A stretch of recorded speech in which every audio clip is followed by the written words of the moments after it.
द्रौपदी के अलावा अर्जुन की सुभद्रा, उलूपी और चित्रांगदा नामक 3 और पत्नियां थीं। अर्जुन की पत्नी चित्रांगदा के बारे में 5 दिलचस्प बातें। एक ऐसे बनी अर्जुन की पत्नी। वनवास के दौरान कुंती पुत्र अर्जुन एक बार महेंद्र पर्वत होकर समुद्र के किनारे चलते चलते हुए मणिपुर पहुंचे। वहां उन्होंने मणिपुर नरेश चित्रवाहन की पुत्री चित्रांगदा को देखा तो देखते ही रह गए, क्योंकि वह बहुत ही सुंदर थी। तब उन्होंने मणिपुर के नरेश के समक्ष पहुंचकर कहा, राजन, मैं कुलीन क्षत्रिय हूं। आप मुझसे अपनी कन्या का विवाह कर दीजिए। चित्रवाहन के पूछने पर अर्जुन ने बतलाया कि मैं पांडुपुत्र अर्जुन हूं। दो चित्रवाहन ने रखी शर्त। राजा चित्रवाहन ने अपनी पुत्री को देने के लिए अर्जुन के समक्ष एक शर्त रखी। शर्त यह थी कि उसका पुत्र अर्जुन और चित्रांगदा का पुत्र चित्रवाहन के पास ही रहेगा, क्योंकि पूर्व युग में उसके पूर्वजों में प्रभंजन नामक राजा हुए थे। उन्होंने पुत्र की कामना से तपस्या की थी, तो शिव ने उन्हें पुत्र प्राप्त करने का वरदान देते हुए यह भी कहा था कि हर पीढ़ी में एक ही संतान हुआ करेगी। चित्रवाहन की संतान वह कन्या ही थी। नरेश ने कहा, मेरे यह एक ही कन्या है, इसे मैं पुत्र ही समझता हूँ।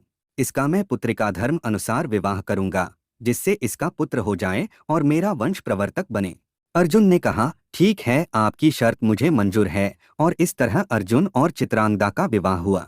3 चित्रांगदा का पुत्र। कुछ काल तक अर्जुन ने चित्रांगदा के साथ वैवाहिक जीवन का आनंद लिया और उसके बाद उनको एक पुत्र हुआ। पुत्र का नाम बभ्रुवाहन रखा गया।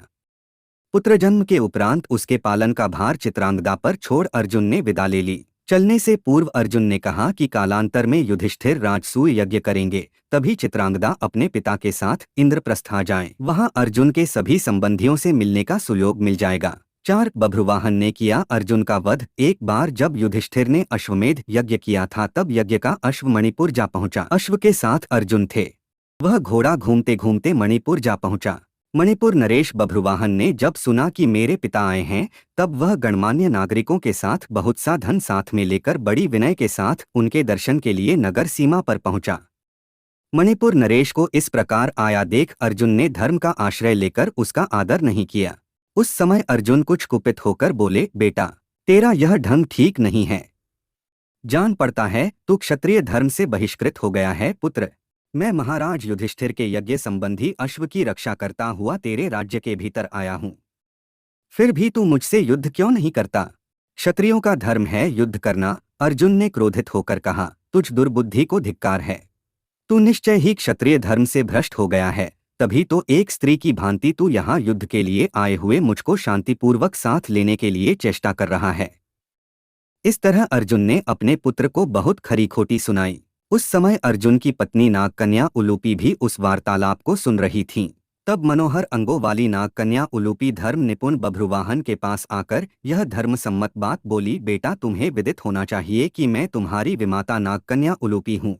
तुम मेरी आज्ञा का पालन करो, इससे तुम्हें महान धर्म की प्राप्ति होगी। तुम्हारे पिता कुरुकुल के श्रेष्ठ वीर और युद्ध के मद से उन्मत्त रहने वाले हैं। इनके साथ अवश्य युद्ध करो। ऐसा करने से ये तुम पर प्रसन्न होंगे, इसमें संशय नहीं है।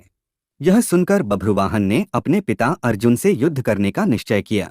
तब अर्जुन और बभ्रुवाहन के बीच घोर युद्ध हुआ। कहते हैं कि इस युद्ध में बभ्रुवाहन मूर्छित हो गए थे और अर्जुन मारे गए थे। 5 चित्रांगदा का विलाप। अर्जुन के मारे जाने का समाचार सुनकर युद्ध भूमि में अर्जुन की पत्नी चित्रांगदा पहुंचकर विलाप करने लगी। वह उलूपी से कहने लगी कि तुम्हारी ही आज्ञा से मेरे पुत्र बभ्रुवाहन ने अपने पिता से युद्ध किया। चित्रांगदा ने रोते हुए उलूपी से कहा कि तुम धर्म की जानकार हो गए हैं, मैं तुमसे अर्जुन के प्राणों की भीख मांगती हूँ। चित्रांगदा ने उलूपी को कठोर और विनम्र दोनों ही तरह के वचन कहे। अंत में उसने कहा कि तुम ही ने मेरे बेटे को लड़ाकर उनकी जान ली है। मेरा बेटा भले ही मारा जाए, लेकिन तुम अर्जुन को जीवित करो, अन्यथा मैं भी अपने प्राण त्याग दूंगी। तभी मूर्छित बभ्रुवाहन को होश आ गया और उसने देखा कि उसकी मां अर्जुन के पास बैठकर विलाप कर रही है और विमाता उलूपी भी पास ही खड़ी है। बभ्रुवाहन अपने पिता अर्जुन के समक्ष बैठकर विलाप करने लगा और प्रण लिया कि अब मैं भी इस रणभूमि पर आमरण अनशन कर अपनी देह त्याग दूंगा। पुत्र और मां के विलाप को देख सुनकर उलूपी का हृदय भी पसीज गया और उसने संजीवन मणिका का स्मरण किया। नागों के जीवन की आधारभूत मणि उसके स्मरण करते ही वहां आ गई। तब उन्होंने बभ्रुवाहन से कहा कि बेटा उठो, शोक मत करो। अर्जुन तुम्हारे द्वारा परास्त नहीं हुए हैं। ये मनुष्य मात्र के लिए अजेय हैं। लो, यह दिव्य मणि अपने स्पर्श से सदा मरे हुए सर्पों को जीवित किया करती है। इसे अपने पिता की छाती पर रख दो, इसका स्पर्श होते ही वे जीवित हो जाएंगे। बभ्रुवाहन ने ऐसा ही किया। अर्जुन देर तक सोने के बाद जागे हुए मनुष्य की भांति जीवित हो उठे। फिर उसने अश्वमेध का घोड़ा अर्जुन को लौटा दिया और अपनी माताओं चित्रांगदा और उलूपी के साथ युधिष्ठिर के अश्वमेध यज्ञ में शामिल हुए।